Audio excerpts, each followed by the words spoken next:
The Royals have signed Maikel Garcia to a 5-year extension. The left side of the infield set in Kansas City for the next half decade or so alongside Bobby Witt Jr. This is huge. This is fun. We're back at it here on One Royal Way. Let's talk about it.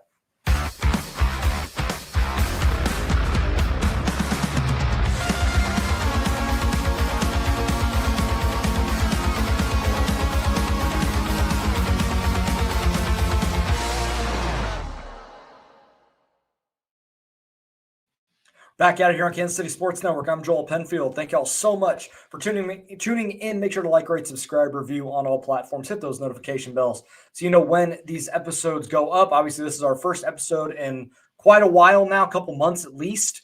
But we're back because the Royals have made a significant signing by retaining Maikel Garcia for the next 5 years. He was ARB eligible this year. This was his first year of eligibility because of the Super 2. Because of the timing of which he was called up a few years ago in 2023, I believe was when he, fully was ingrained in the big league club. And this will buy out a year of free agency as well. So this, for the Royals, it's cost certainty for Maikel Garcia. I mean, it's, his first significant contract in the big leagues, and I'm sure that it won't be his last. We'll dive a little bit more into that here before we do. This show, as always, brought to you by Emprise Bank. Member FDIC, our partners and possible here at Kansas City Sports Network. We can't thank them enough for their support of this show over the last couple of seasons. Now, this was one thing that people had, on their radar as a potential move for the Royals. There were, maybe Vinny Pasquantino was another name that got brought up. So we knew that there was a potential of something like this coming. We don't know if it was actually going to come to fruition or if the Royals were really going to try and make their hay in free agency and trades and try and build the roster externally rather than, solidifying things internally, to this point. And I didn't know if it was going to come now. We didn't, there was no rumblings that this was, coming down the pipe. But this is significant, I think, for the Royals because you're now getting in on the ground floor of a guy that really had a breakout season in 2025. 2024, Maikel was the worst qualified hitter in Major League Baseball, but he was so good defensively. When he did get on base, he was a demon on the base paths. He showed up and stepped up a little bit in the playoffs. Kind of has that knack for kind of big games, and so that made you think maybe there's something there, but there wasn't a lot of room for optimism, at least initially, because of what we saw in 2024 over the larger sample. And then he wasn't even starting on opening day in 2025. And it seemed like the team had moved him from, okay, you're going to be an everyday player to you're going to play second, you're going to play short, you're going to play third. We're going to play in some center field, and you're going to move around, be a utility guy that plays a few times a week. And then he was so good in April that it was this guy can't leave our lineup again. And he broke out in basically every fashion in 2025 and was one of the best third basemen in all of baseball. He was the Gold Glove winner. He was an all-star. He got down ballot MVP votes. And when you look at all the statistics for third baseman across Major League Baseball, he was second to Jose Ramirez in pretty much all of them. I mean, he was in that conversation for one of the best third basemen in the league. So the risk is you're paying a guy for one massive season, right? Like you're paying a guy when I haven't seen a dollar figure come through yet. If anybody has, please pop it in the chat. But I've not seen from a credible source what the dollar figure is going to be other than just the 5 years with a club option for a 6th year. The Royals don't seem to care about signing a guy to, after one big year. That was kind of the coin that I was trying to, or the way that I was trying to go about thinking between Maikel and Vinny, right? Trying to think about, okay, which guy do you sign between those two? And I leaned Vinny purely from the standpoint of what you're going to get from him. Right? We have a 2-season sample of Vinny being a legitimate middle-of-the-order bat that is going to drive in a bunch of runs. He's going to be a solid run producer. He's tapped into a little more power now, but minimum you think 25 and 100 is pretty reasonable for Vinny over the next handful of seasons. And being a first base DH type, it's not going to be as costly, and you can lock that down and feel good about it. I played a little more of the conservative side with Maikel because the pendulum swung so far from a production perspective. I wanted to see, okay, was last year maybe the best year of his career in 2025? And is that maybe the high water mark, and then it's going to level out a little bit, and then you can assess from there, hey, he may not be as good as he was in 25, but he's still really good. We feel comfortable locking him down for a handful of years, buy out a year of free agency, and call it good. The risk with that is if he's awesome again or levels up from what he was this past year, maybe taps into a little more power. Maybe the batting average is 310 next year, not 286. Maybe he gets a little more of the stolen bases again. He got caught quite a bit this past year. And if he stays with elite level defense and is, a 6-win player again, well, you probably can still sign him to an extension, but it's going to be more costly than it would be now. And I know from conversation with JJ Piccolo a few years ago, he has been incredibly high on Maikel Garcia and the potential that he has. This was really before he even broke into the big leagues. He was speaking incredibly highly of him. So this is an organization that really believes in who he is and what he can be. And they're not afraid of what's to come. And this makes me believe they think what we saw last year is not an aberration. It's not the high watermark. It is who he is going to be moving forward. And if you get that version of Maikel Garcia, I mean, it makes you believe there is potential for him to, be a leader on one of these playoff teams, be one of a driving force here in this, as the Royals move forward in this contention window. And he's going to be a big part of it now. If you asked me on opening day 2025, are the Royals going to sign Maikel Garcia to an extension? I would have said no, because I didn't think he had this in him, or we didn't know that he had this in him. He certainly does. He was an 800 OPS guy. He found some power hits. Was 16 homers. He had 170 hits, which led all third basemen. He was great defensively. He was second to Jose Ramirez in FWAR. Just an unbelievable talent, and was able to tap into so much of that in the 2025 season. Anyone, Tucker, if you wouldn't mind, if there are any questions in the chat, if you wouldn't mind hopping them in, or thoughts, on either side of this, where people think. Justin Sutphin, who's always on social following this stuff, feels like the 23 offseason, a couple small moves, then extension, then big signings, maybe more stuff real soon, certainly. And it's just the beginning of the offseason. Like what's funny is the baseball offseason starts the day after the World Series ends. I think the day after is when players can elect free agency, all that stuff. You really don't see any movement until the winter meetings in around the beginning of December. And that's when we saw Pete Alonso signed with the Mets, and Devin Williams signed Pete Alonso signed with the Orioles from the Mets. Devin Williams signed with the Mets. There's some movement happening here, but it's a month or so after the season ends, and it's just a lot of posturing from agents between those moments. So now things really start to hit. The Royals made a move that we'll talk about later just to kind of shore up their roster a little bit, but I don't think we're done here. I think the Royals, this is kind of just the beginning of their offseason in a lot of ways. They're still very active, and it's being reported that they still want to go and find a couple more bats via trade or free agency. The Passan article that came out with this shows, and this there's comment here about it as well, that, not only that, but they're still pursuing trades and free agency. You even linked them in the article to potentially one of or both of Mackenzie Gore and CJ Abrams from the Nationals. Now, whether the Royals make that move, I don't think so. That would be incredibly costly, but the Royals are not done here. But I wonder now what this extension does to the payroll for 2026. Now, we still have not seen – I have not seen a dollar figure come through yet for Maikel. I just see the years, it being a 6-year deal, a 5-year deal with a 6th-year club option for 2031. Because it still hasn't been confirmed by the club yet, it hasn't been officially announced. I imagine there's still physical and a couple hoops to jump through before this happens. But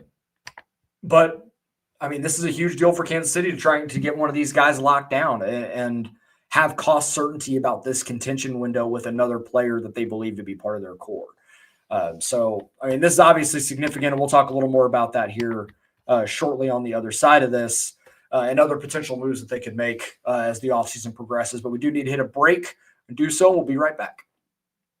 Heather Luce, broker owner, KC Local Homes, and Emprise Bank has been a great partner for us. They're our partner in Possible. Debbie and I hit it off immediately, and she was one of the first bankers that I would say sat down with me and actually genuinely cared about my story and where I was coming from and what I was trying to do, not just what kind of loan do you need, how much equity do you have, and she really kind of laid out my options for me and just made the process make sense, and I felt comfortable with it. Start to talk about it and think about it, a building popped up that I wanted, that I could afford, and it was in a great area.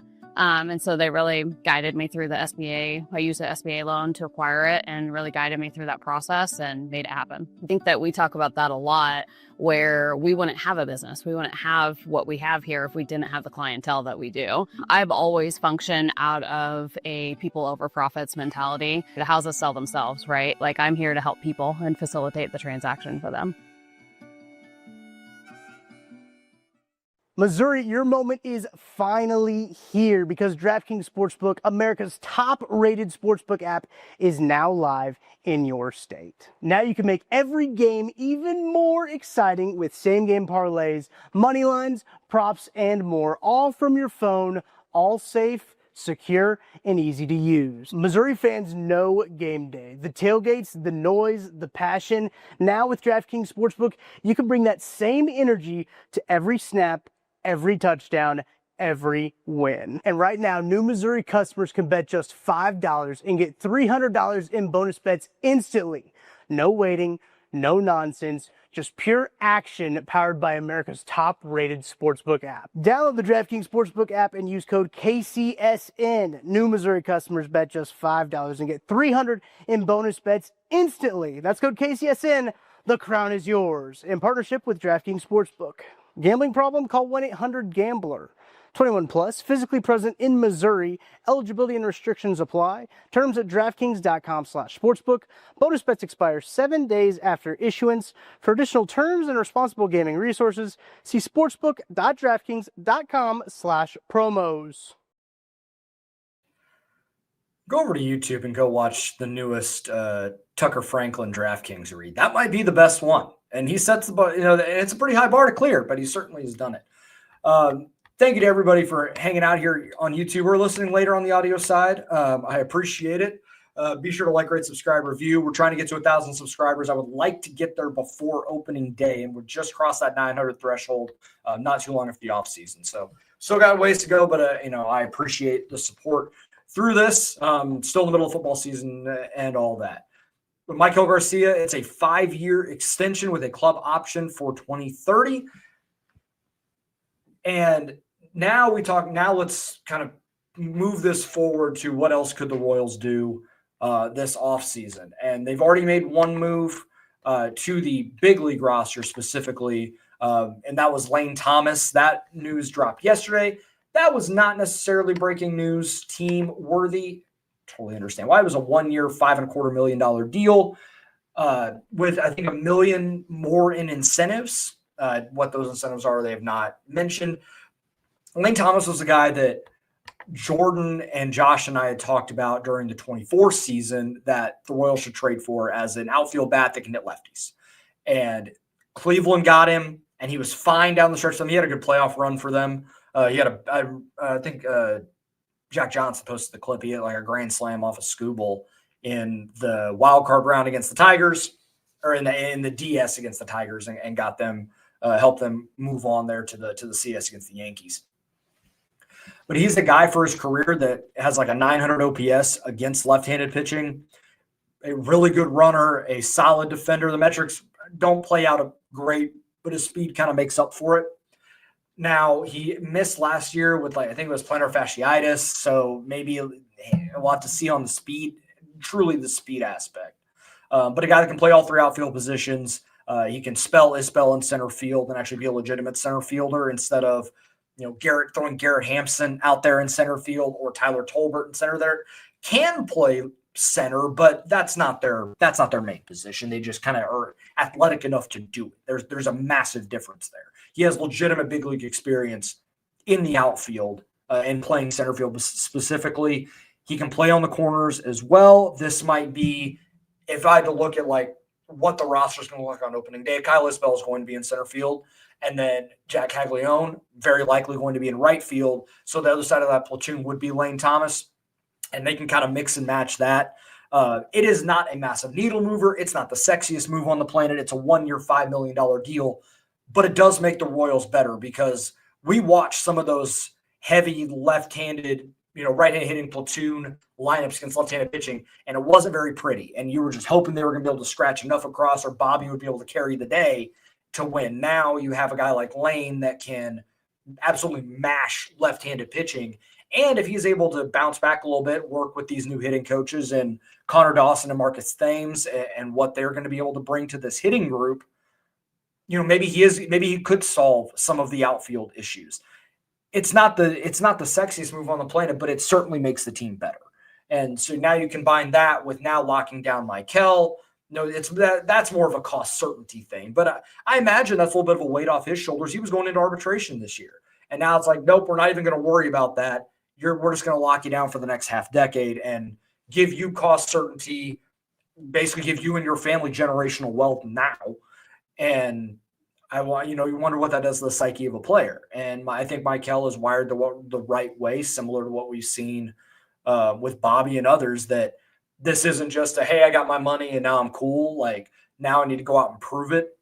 I think Maikel is wired that way as well. So I'm incredibly excited to see what that does for him. There's still potential trades to be made. There's still other free agent moves that can be made.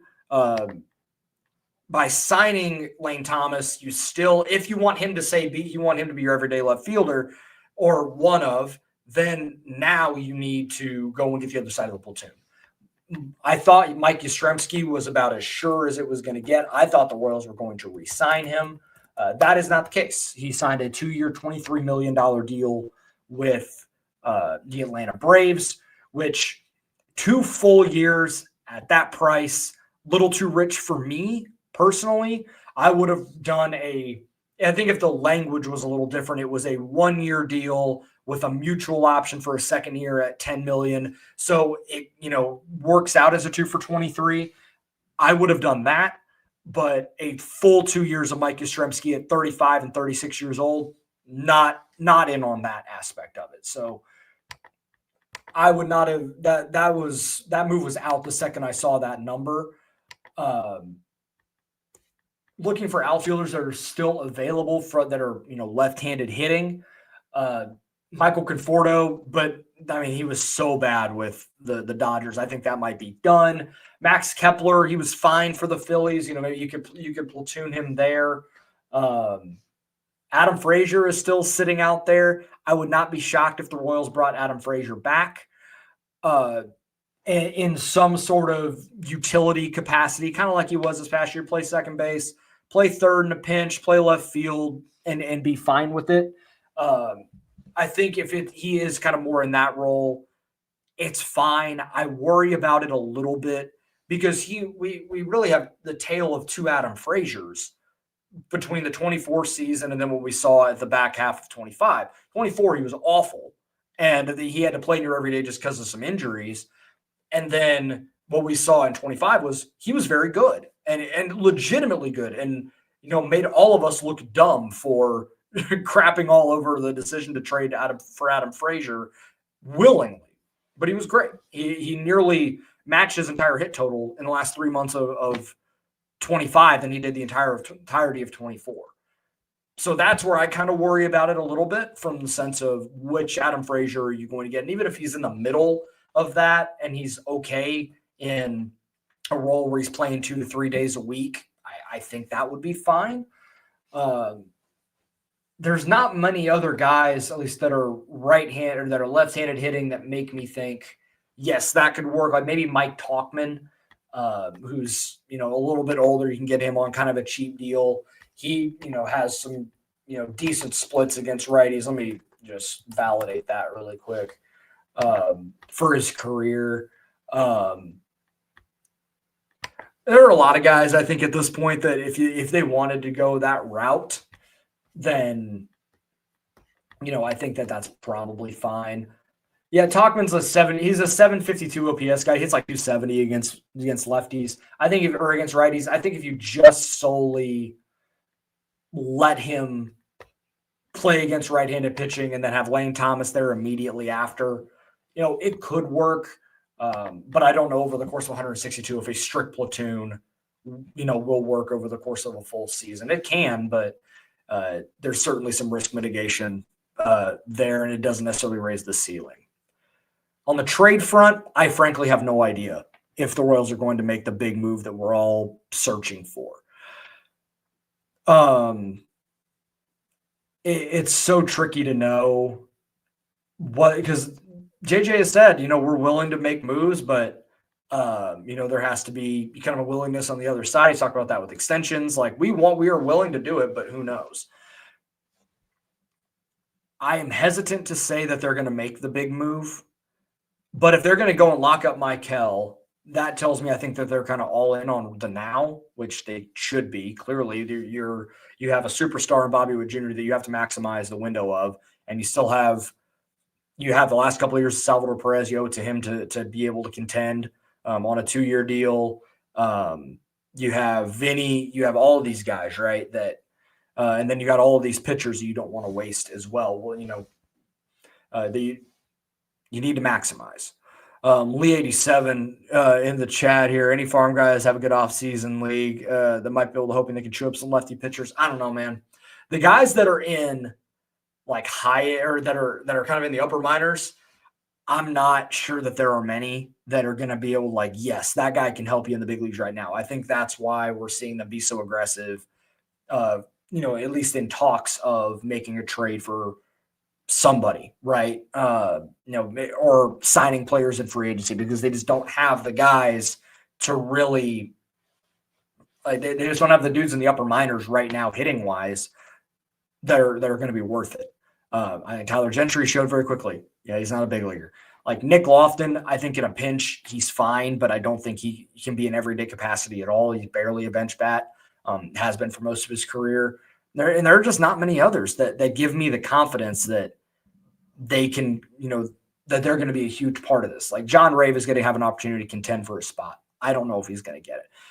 Who knows what Gavin Cross is going to be? I have no faith that he's ever going to figure it out at the big league, at the big league level. He can barely figure it out at AA. There's a certain amount of the Royals do need Jack and Carter to level up. And if they level up, then I think we're in a much better position than we would have been at the beginning of the offseason. If those guys are able to really take if Jack specifically is able to take real steps forward and Carter is able to build on the last month of the season that he had. Projection for the 2026 Royals, like WAR and stats and all that ZiPS projections. And Jack's projected slash is, it's 254, 321. I lost it. 254, 321, 446. It is projected for 23 homers, 71 RBIs, and a 192 ISO. I think that would get the Royals to the playoffs if Jack is able to be that. Okay, looks like we got some numbers here as I'm seeing now in the chat. Let's get that pulled up somewhere. Thank you, Twitter, for not refreshing like you're supposed to, you stupid.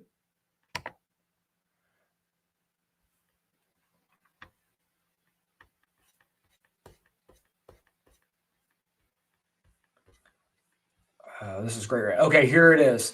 From Annie Rogers. It is a 5-year extension with a guaranteed $57.5 million.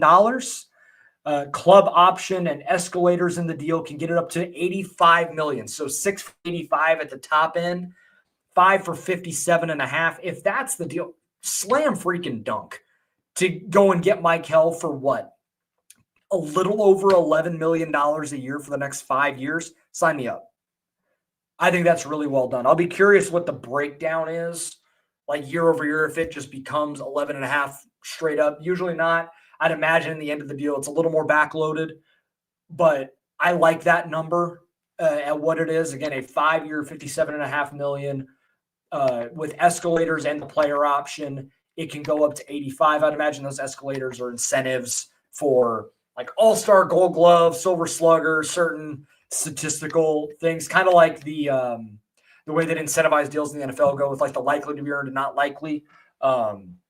It's more the baseball incentives fall more on the likely to be earned side. But I think that's a really well done deal by Kansas City and JJ Piccolo to get that type of deal for Maikel right now. Because if they, if I said player option, that was wrong. It's a club option. I apologize for for misspeaking there. I mean, this is if they were to wait and he has another awesome year, you're probably looking at like 85 million plus for that same 5-year deal. So you're getting it on the ground for a little bit, made it a little bit cheaper. And I think it's going to look like a steal based on who Maikel Garcia potentially could be.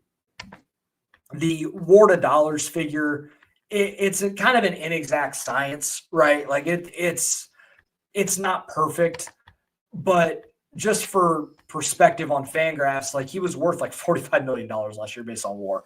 So he's already probably undervalued, all things considered, but kind of getting on the ground floor of this, it's a deal of good faith in Kansas City to lock him up, but I also think it reopens the window to extend beyond. If he vastly is outplaying this contract, in a couple of years they can go, hey, we'll redo some numbers here, maybe tack on a couple of years if you want to stay. Like he has that ability as well. So this is an awesome deal for the Royals, for Maikel Garcia. And now you got 2 young star players, one superstar, one budding star on the left side of your infield through the 2020s in Bobby and Maikel, and both Gold Glovers, both All-Stars. Bobby, a legitimate MVP candidate year in, year out now, and Maikel got down ballot votes, and I think he can be in a fringy top 10 candidate in a really good year for him. So this is great for the Royals. Now you got to maximize it. And you got to win, right? Like making these deals and signing these players and locking these guys up in these windows is great, but you got to capitalize on these windows too. So this year's massive. There's a lot of pressure on this organization to get back to the playoffs this year. It was awesome to see it get there in 24. It arrived a year early, took some steps back. We're kind of regressed a little bit in 25. Even with a winning record, that's great and all. There was real playoff aspiration, and now there is not even just aspiration, it's an expectation that they make it.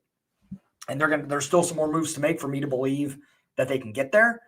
But with maybe another bat or two and a trade for a legitimate difference maker in the lineup, and you can feel the hope grow pretty quickly. And not even just hope, but just the realistic possibility that the Royals are going to be a playoff team and contend in the Central, which I believe still to be there for the taking. I know the Tigers are going to be good again.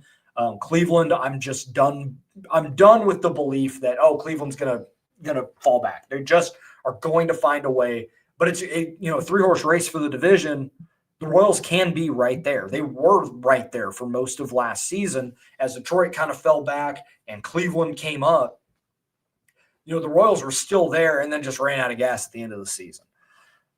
It happens to these teams sometimes that arrive a year early, but now they know what to expect and what they need to do. And, a little more injury luck and some, the pendulum kind of swinging back the other way with some of the runners and scoring position stuff. I mean, there's some ways that this can happen without, needing a horseshoe up their ass for all the season, kind of like 2024 was in a way. Before we get out of here, any other questions or anything you guys want to talk about here? I'm pretty much out of ideas, trying to figure this stuff out. I appreciate you guys kind of coming on last minute, breaking news stuff. It worked out that I took a half day and I had already left the office. So I was driving back home when the news broke. So I'm excited for the season. I know we're still a couple months away from pitchers and catchers, but we're right around the corner, and it's going to come. It's going to feel like it's coming a little bit faster with the World Baseball Classic in March, which is going to be a great spectacle for the game. And be on the lookout for some more episodes throughout the off season. Not incredibly frequent, but just whenever a move is made or enough time has gone by that we have enough to talk about for a full episode. Certainly going to be a conversation there. I appreciate everybody hanging out on YouTube. If you haven't liked the video, please do either now or if you're watching this later. Subscribe everywhere. Thank you all very much. Sorry. Before we get out of here, Nate Thomas, where do they go now? I think we might see the trade happen soon. I don't know. I wish I was more plugged in to know like when stuff can happen, but it seems like when they made the Lane Thomas move, that kind of opened the floodgates a little bit of like, hey, this is a move. It's not the only move.